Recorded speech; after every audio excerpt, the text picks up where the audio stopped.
Hello everyone, welcome to study Chakra. तो students, इस वीडियो में हम लोग Newton's third law of motion के बारे में बात करेंगे। ऑलरेडी हम लोग Newton's first law of motion और सेकंड लॉ ऑफ मोशन के बारे में स्टडी कर चुके हैं। ठीक है, देखो न्यूटन ने 3 लॉज ऑफ मोशन दिए, ये आप बचपन से पढ़ते आ रहे हो। तो ऐसा नहीं है कि न्यूटन के पास बहुत टाइम था, उसने 2 लॉ दे दिए तो उसे लगा कि यार आज मेरे पास बहुत टाइम है तो एक काम करता हूँ, मैं तीसरा लॉ भी बना देता हूँ। इस तरीके से सोच समझ के लॉ नहीं बनाए जाते कि मुझे 3 लॉ बनाने हैं, मुझे 4 लॉ बनाने हैं। जब जरूरत पड़ती है तो लॉ सामने आता है। जैसे कि जब Newton's first law of motion आया तो Newton's first law of motion के बाद हमको सिर्फ इतना आइडिया आया कि अगर किसी बॉडी पर आप फोर्स नहीं लगाते हो तो उसमें एक्सेलरेशन प्रोड्यूस नहीं होगा, उस बॉडी की वेलोसिटी चेंज नहीं होगी। लेकिन फर्स्ट लॉ से हम फोर्स को मेजर नहीं कर सकते थे, ऐसा कोई हमारे पास इक्वेशन नहीं था, फोर्स का कोई मैथमेटिकल फॉर्मुलेशन नहीं था। इसलिए सेकेंड लॉ की जरूरत पड़ी और सेकेंड लॉ के बाद हमको एक ऐसा इक्वेशन मिला, हम फोर्स को मेजर कर सकते थे, फोर्स का यूनिट डिफाइन किया। राइट, क्लियर है? तो ये 2 लॉ अब काफी थे हर एक मोशन को डिस्क्राइब करने के लिए। लेकिन कुछ ऐसी चीजें हुई, कुछ ऐसा ऑब्जर्वेशन हुआ जिसके बाद थर्ड लॉ को भी लाया गया, और थर्ड लॉ के बिना आप उन चीजों को एक्सप्लेन नहीं कर सकते। वो सारी चीजें क्या है, इस पर हम ध्यान देते हैं। ठीक है, तो मुझे लगता है ऐसा कुछ हुआ होगा न्यूटन के साथ कि न्यूटन जब 2 लॉ देख चुका था तो उसके बाद वो काफ़ी खुश हो गया था कि हाँ चलो अब हम मोशन को एक्सप्लेन कर सकते हैं इन लॉज के बेसिस पे। तो वो पार्टी करने के लिए अपने घर पे बैठा हुआ था।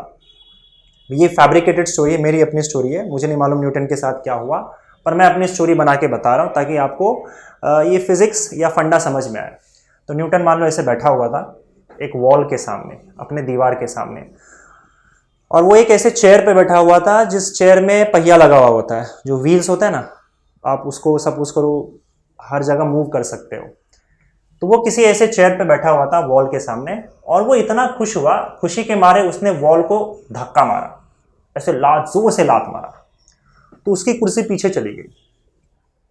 लेकिन इस इंसिडेंट के बाद वो थोड़ा सा घबरा गया, थोड़ा सा डर गया, क्योंकि इस इंसिडेंस के बाद एक्चुअली में उसके जो लॉज है उस पर क्वेश्चन आ गए थे। क्यों? देखो, उसने फोर्स किस पे लगाया था? वॉल पे लगाया था। वॉल नहीं हिला। मान लो वॉल बहुत भारी है, नीचे अटैच्ड है, तो फ्लोर और वॉल के बीच में इतना ज़बरदस्त फ्रिक्शन और अटैचमेंट की वजह से उसने वॉल पे फोर्स लगाया, लेकिन वॉल नहीं हिल पाया, मान लेता हूं। लेकिन वो अपने कुर्सी के साथ पीछे जा चुका था। अब उस पर तो कोई फोर्स लगा नहीं था, उस पर तो किसी ने फोर्स लगाया नहीं। तो ये सोच में पड़ गया कि मेरी कुर्सी फिर पीछे गई कैसे, मैं पीछे कैसे गया? फोर्स तो मैंने वॉल पे लगाया था, वो तो मूव हुआ नहीं, मैं खुद ही पीछे चला आया। अब ये थोड़ा घबराने वाली बात थी, क्योंकि बिना फोर्स का यहाँ पे उसको लग रहा था कि मेरा एक्सेलरेशन हो गया। उसके बॉडी पे या कुर्सी पे किसी ने फोर्स नहीं लगाया था, पर स्टिल उसकी वो वेलोसिटी में आ चुका था, एक्सेलरेशन हो गया था। तो ये तो भाई सीधा सीधा फर्स्ट लॉ उसके खिलाफ है। फर्स्ट लॉ यहाँ पे वैलिडेट नहीं हो पा रहा है, क्योंकि फर्स्ट लॉ के हिसाब से अगर बॉडी रेस्ट पे है तो जब तक उस पर फोर्स नहीं लगेगा तब तक वो मूव नहीं होगा। पर स्टिल उसकी कुर्सी पीछे गई और किसी ने उस पर फोर्स नहीं लगाया था, तो न्यूटन का फर्स्ट लॉ खतरे में आ गया था। तो वो थोड़ा सा उदास हो गया और उदास होकर बाहर घूमने लगा। वो किसी गार्डन में चला गया। तो गार्डन में एक एक्चुअली में बड़ा सा ऊपर रॉड था। ठीक है, गार्डन में होते हैं ना एक्सरसाइज करने के लिए अलग अलग चीज़ें लगी हुई होती हैं। तो वहाँ पे एक रॉड को पकड़ के कोई पुलअप्स मार रहा था। आपको शायद पुलअप्स पता होगा ना, ऐसे ऊपर रॉड रहता है, उसको पकड़ो और खींच के हम उसको खुद को ऊपर ले जाते हैं। तो ऐसा कोई पुलअप मार रहा था। तो उसने वहाँ पे एक और चीज़ ऑब्जर्व की कि उस बंदे ने उस पुलअप, ये जो ऊपर वाला रॉड है, उसको पकड़ा और उस रॉड को जोर से नीचे खींचा। तो न्यूटन को लगा कि रॉड पर उसने इतना जोर से फोर्स लगाया है, रॉड नीचे आएगा। लेकिन रॉड नीचे नहीं आया, बल्कि बंदा खुद ऊपर चला गया। अब फिर वो टेंशन में, ये क्या हो रहा है? फोर्स रॉड पे लग रहा है, फोर्स जो है वो रॉड पे नीचे की ओर लगा रहा है, रॉड नीचे नहीं आ रहा है, खुद ऊपर चला जा रहा है, जबकि इस पर तो कोई फोर्स ही नहीं लग रहा। फिर एक बार क्या हुआ कि वो मुंबई के रेलवे स्टेशन पे चला गया। मुंबई में लोकल्स चलती हैं, आपको पता होगा। ठीक है, अगेन आप ये मत बोलना कि न्यूटन कहाँ से आ गया मुंबई में। ठीक है, जैसा बोल रहा हूँ बस सोचो, इमेजिन करो कि वो रेलवे स्टेशन चला गया मुंबई के, ठीक है। वहाँ पे लोकल्स चलती हैं, तो लोकल में क्या होता है, जो गेट होता है ना, गेट के सामने एक रॉड होता है। मुझे नहीं पता कि शायद किसी दूसरे ट्रेन में ऐसे होते हैं कि नहीं, पर लोकल्स में जहाँ पे जो रेलवे लोकल चलता है वहाँ पे गेट पे सामने में एक रॉड लगा हुआ होता है, उस रॉड को पकड़ के लोग अंदर चढ़ते हैं। तो वहाँ पे प्लेटफॉर्म पे खड़े होकर वो देख रहा था उसको, तो उसने क्या देखा कि एक आदमी है, उसने उस रॉड को पकड़ा ऐसे अंदर चढ़ने के लिए और उस रॉड को जोर से अपनी तरफ खींचा, लेकिन रॉड अपने जगह पे था, वो खुद अंदर चला गया। फिर ये टेंशन में आ गया, यार ये तो फिर गड़बड़ हो रहा है, यहाँ पे फोर्स वो रॉड पे लगा रहा है लेकिन खुद मूव हो जा रहा है। तो जब ये सारी चीजें उसने देखा तो उसे लगा कि कहीं ना कहीं चीजें इनकम्प्लीट है और इसे कंप्लीट करना पड़ेगा, क्योंकि यहाँ पे अब 2-3 इंस्टेंसेस वो देख चुका था जहां पे बॉडी पे फोर्स नहीं लग रहा था तो भी बॉडी मूव हो जा रही थी, फोर्स किसी और पे लगाया जा रहा था, कोई दूसरी बॉडी मूव हो रही थी। तो फिर से घूम फिर के वापस अपने घर पे आ गया, उसी चेयर पे जाके बैठ गया और चेयर पे बैठने के बाद उसने हल्का सा फोर्स लगाया वॉल पे, तो उसकी पीछे उसकी जो कुर्सी थी वो हल्की सी पीछे गई। वो फिर आगे गया, उस पर बैठा और उसने अब इस बार थोड़ा सा जोर से फोर्स लगाया, तो वो थोड़ा जोर से पीछे आया और फिर उसने बहुत जोर से फोर्स लगाया तो बहुत जोर से पीछे चला गया। तो उसने बोला, यार मुझे लगता है कि ये जो वॉल है वो मुझे धक्का मार रही है। और तब ये प्रिंसिपल ये उसने हर एक चीजों में लगाना शुरू कर दिया और न्यूटन फिर थर्ड लॉ के साथ सामने आया कि देखो, थर्ड लॉ एक्चुअली हमको दो बॉडीज के इंटरैक्शन के बारे में बताता है। उसने ये बोला कि देखो, मैं इस पर अकेला फोर्स नहीं लगा रहा हूं, बल्कि जब मैं इस पर फोर्स लगाता हूं वॉल पे, तो वॉल भी सामने से मेरे पर फोर्स लगाती है। और क्योंकि इसने देखा था कि मैं जितना जोर से वॉल को मार रहा हूं उतना ही जोर से मैं पीछे आ रहा हूं, इसका मतलब मैं जितना फोर्स एक्सर्ट कर रहा हूं एग्जैक्टली उतने ही अमाउंट का फोर्स सामने से मुझ पर आ रहा है। So forces are equal and opposite direction में आ रहा है। अगर मैं आगे की ओर फोर्स लगा रहा हूं तो वो पीछे की ओर मेरे तरफ फोर्स लगा रहा है। तो इस तरह से न्यूटन का थर्ड लॉ आया और ये हर एक चीज में लागू होता है। तो इसका स्टेटमेंट क्या है वो देखो, to every action there is equal opposite and instant reaction. हर एक एक्शन का रिएक्शन होगा।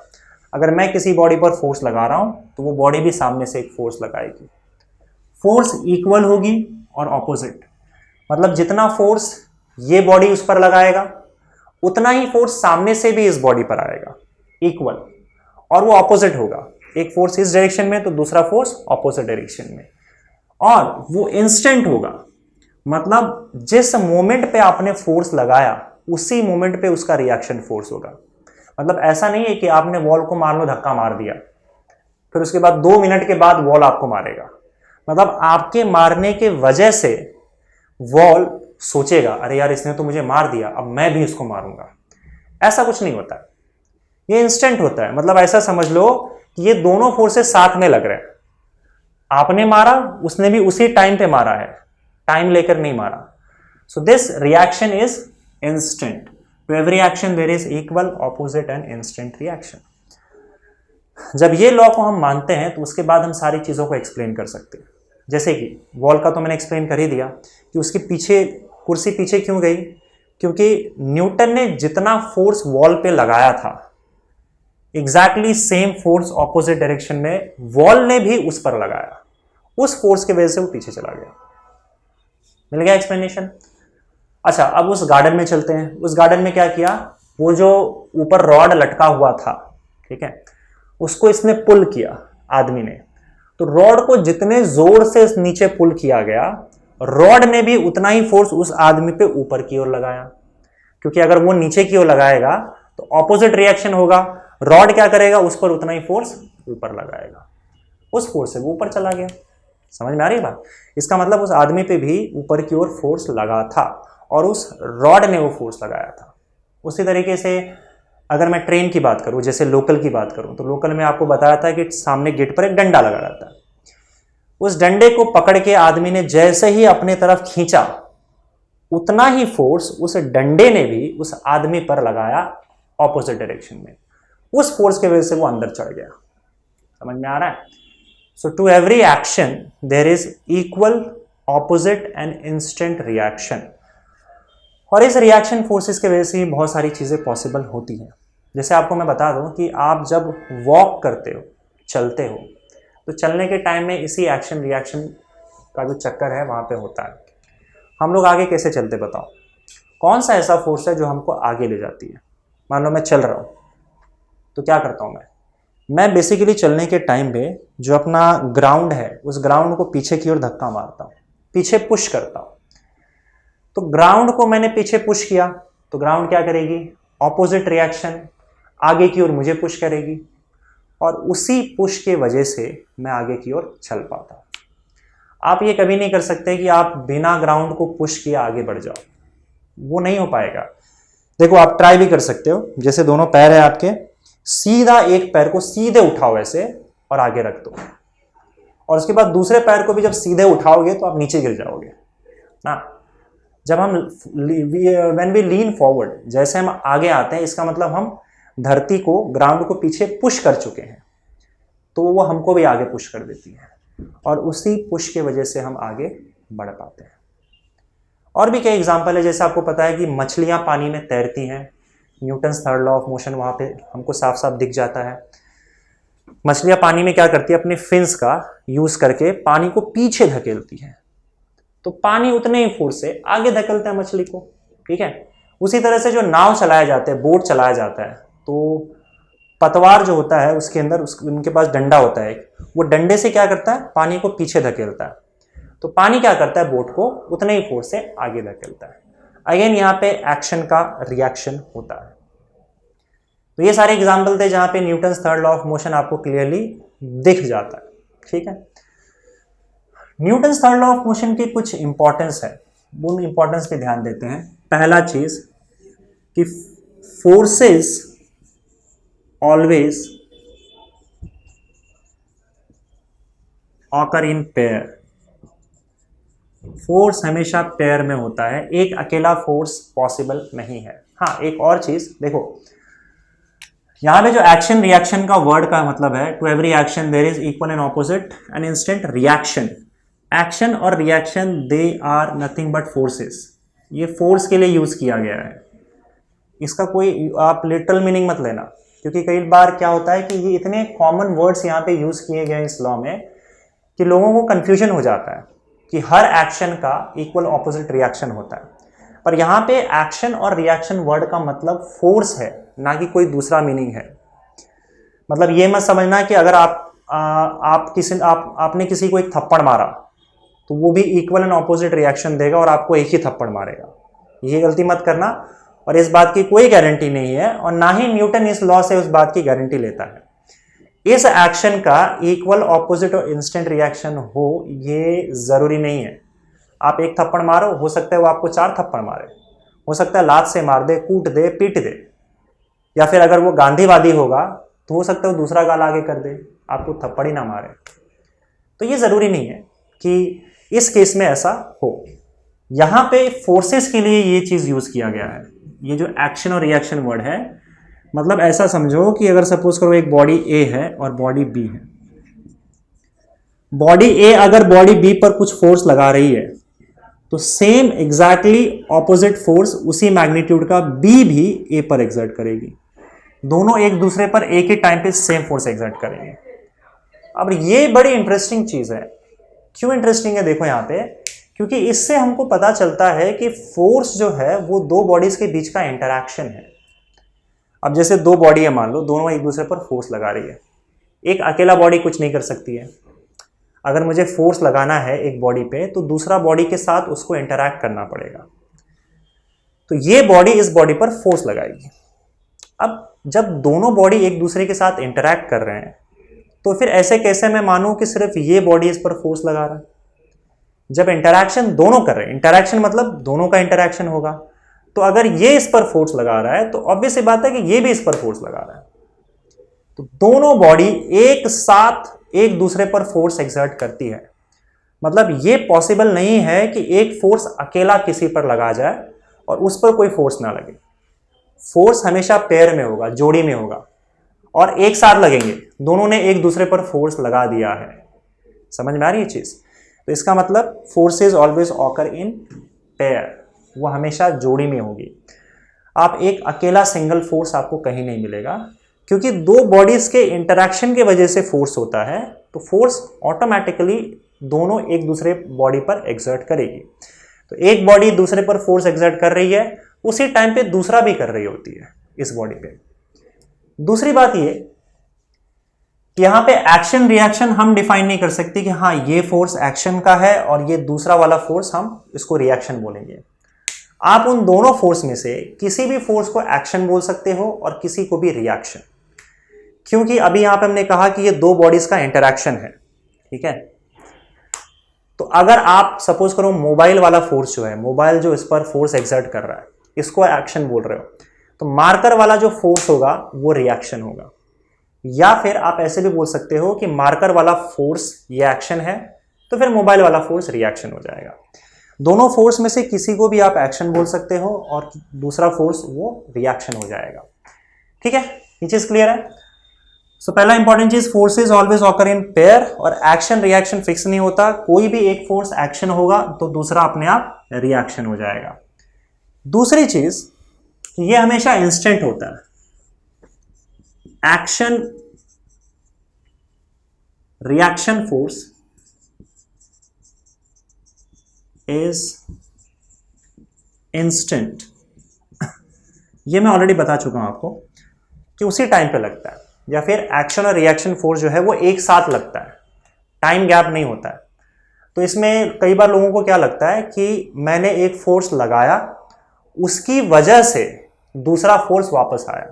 जैसे अगर मैं किसी को थप्पड़ मारता हूं तो वो सोचेगा कि मुझे उसने थप्पड़ मारा, मेरी इंसल्ट हो गई, तो चलो मैं भी अब थप्पड़ मारता हूं। तो यहां पे क्या होता है, कॉज और इफेक्ट आ जाता है। मैंने उसको थप्पड़ लगाया, इस रीजन के वजह से उसने मुझे थप्पड़ लगाया। पर ऐसा केस यहां पे नहीं है। एक्शन रिएक्शन फोर्सेस जो होते हैं, इसमें कॉज और इफेक्ट का कोई रिलेशन नहीं है कि एक के वजह से दूसरा आया हो, नहीं, ऐसा कुछ नहीं है, बल्कि दोनों एक साथ आते हैं। समझ में आ रहा है? दोनों एक साथ लगेगा, इंस्टेंट लगेगा, on the spot. So reaction force is instant. और थर्ड चीज सबसे इंपॉर्टेंट, मुझे एक बात बताओ कि अगर सपोज करो दो बॉडीज हैं, ठीक है, एक्शन रिएक्शन फोर्सेस हमेशा इक्वल एंड ऑपोजिट होते हैं। और दूसरी बात ये कि अगर इक्वल एंड ऑपोजिट फोर्सेस हैं तो इक्वल एंड ऑपोजिट फोर्सेस हमेशा एक दूसरे को कैंसिल कर देने चाहिए, राइट, क्योंकि फोर्सेस बैलेंस हो जाएंगे। तो इस तरीके से तो आप कोई भी फोर्स किसी बॉडी पे लगाओगे तो उसमें मोशन ही नहीं होना चाहिए, because there will always be reaction force, और एक्शन का हमेशा रिएक्शन होगा। दोनों इक्वल एंड ऑपोजिट होंगे तो दोनों तो एक दूसरे को कैंसिल कर देना चाहिए, फोर्सेस बैलेंस हो जाएंगे। और अगर ऐसा है तो फिर किसी भी बॉडी पे मैं फोर्स लगाऊं, वो फोर्स बैलेंस हो जाएगा और बॉडी मूव ही नहीं करेगी। पर ऐसा होता है क्या? अब यहां पे देखो क्लियरली दिख रहा है, अगर मैं मार्कर को फोर्स लगाता हूं तो मार्कर मूव करता है। तो मैंने जो फोर्स लगाया उस एक्शन को इस रिएक्शन ने बैलेंस क्यों नहीं किया, जबकि दोनों इक्वल एंड ऑपोजिट हैं? तो अब इस चीज को अगर ध्यान से ऑब्जर्व करोगे तो ये बैलेंस नहीं होगा, क्योंकि बैलेंस फोर्स कब होंगे? जब दोनों फोर्सेस एक ही बॉडी पे लगेंगे। देखो, मैंने आपको एक राज की बात बताई थी, मुझे नहीं पता कि आपको राज की बात याद है कि नहीं याद है। जिस बॉडी पर फोर्स लगाओगे वही बॉडी मोशन में आएगा। अब यहां पे मार्कर रखा हुआ है, वहां पे मान लो मेरा मोबाइल रखा हुआ है, तो ऐसा तो नहीं होगा ना कि फोर्स मैं इस पर लगा रहा हूं और मार्कर वो जो मोबाइल है वो मोबाइल साइड में डिस्प्लेस हो जाएगा। ऐसा क्यों होगा? मैंने अगर मार्कर पे फोर्स लगाया है तो मार्कर मोशन में आएगा। बात आ रही है समझ में? जिस बॉडी पर फोर्स लगाओगे वही बॉडी मोशन में आएगा। एक्शन रिएक्शन का प्रॉब्लम क्या है कि एक्शन किसी और बॉडी पे लगता है और रिएक्शन किसी और बॉडी पे, तो फिर वो बैलेंस क्यों होंगे? जैसे अगर सपोज करो एक बॉडी यहां पे है और दूसरा यहां पे है, दोनों ने एक दूसरे को धक्का दिया, इसने जो फोर्स लगाया वो इस बॉडी पे लगेगा तो ये बॉडी अपना मूव करेगा, लेकिन इसका जो रिएक्शन फोर्स था वो इस बॉडी पे लगेगा, तो इस फोर्स से ये बॉडी मूव करेगा अपना। तो मैं बोल रहा हूं कि अगर मैं इस बॉडी को देखूं तो इस बॉडी पे तो एक ही फोर्स लग रहा है एक्शन का, और इस बॉडी पे एक ही फोर्स लग रहा है, रिएक्शन का। तो दोनों अपना अपना मूव करेंगे उस फोर्स से।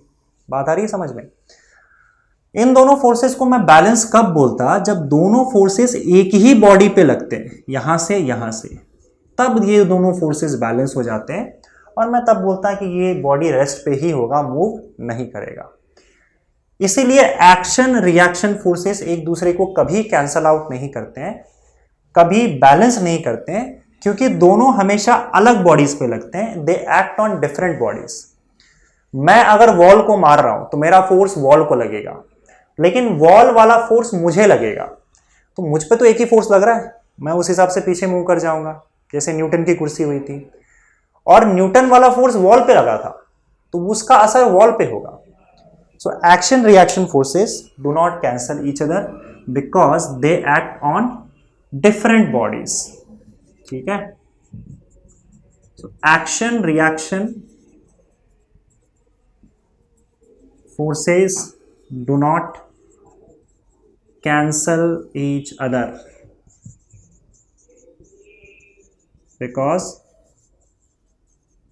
they act on different bodies. तो ये कुछ इंपॉर्टेंट चीजें थी न्यूटन के थर्ड लॉ से जो हमको पता चला। तब आपके 3 लॉज आ चुके हैं। फर्स्ट लॉ, जिससे हमको पता चलता है कि फोर्स नहीं लगाओगे तो बॉडी में एक्सेलरेशन नहीं होगा, तो बॉडी में एक्सेलरेशन प्रोड्यूस करने के लिए फोर्स चाहिए। सेकेंड लॉ में उस फोर्स को हमने मेजर किया, F = ma। और थर्ड लॉ हमको ये बताता है कि फोर्स अकेला नहीं होता, अगर 2 बॉडी इंटरैक्ट कर रही है फोर्स के लिए तो दोनों एक दूसरे पर फोर्स लगाएगी, एक्शन का हमेशा रिएक्शन होगा। इन्हीं 3 लॉज सारे मोशन को ये जो 3 लॉज है, यही 3 लॉज सारे मोशन को गवर्न करती है। तब आप जब बाहर जाओगे और किसी भी मोशन को देखते हो तो समझ लेना वहां पे तीनों लॉ काम कर रहा है, first law, second law, third law. तो चाहे आप किसी इंसान को मूव होते हुए देखो या किसी गाड़ी को मूव होते हुए देखो, या फिर अगर एरोप्लेन पर फ्लाई कर रहा है उसका मोशन देखो, जहां कहीं भी आप जो मोशन देखते हो वहां पे तीनों के तीनों लॉ अप्लाई होते हैं, first law, second law, third law. चाहे मैंने एग्जांपल दिया था मछली का, उसमें आप देख लो, मछली जो है मूव करती है आगे इसीलिए क्योंकि उस पर फोर्स लग रहा है, Newton's first law of motion. ठीक है, मछली पर जितना ज्यादा फोर्स लगेगा उतना ही ज्यादा वो आगे जाएगी। ठीक है, तो उसमें एक्सेलरेशन जो होगा वो फोर्स पे डिपेंड करेगा। F = ma, Newton second law of motion. और मछली पर फोर्स आया कहां से? क्योंकि उसने पानी को पुश किया था, इसलिए पानी ने उस पर एक फोर्स लगा के उसको आगे पुश किया। This is Newton's third law of motion, वहां पे काम कर रहा है। इसी तरीके से हर जगह हर मोशन में आपको ये तीनों लॉज काम करते हुए दिखाई देंगे। आई होप ये सारी चीजें आपको क्लियर हो चुकी होंगी। मिलते हैं कुछ नए कंसेप्ट के साथ अगले वीडियो में। Thank you.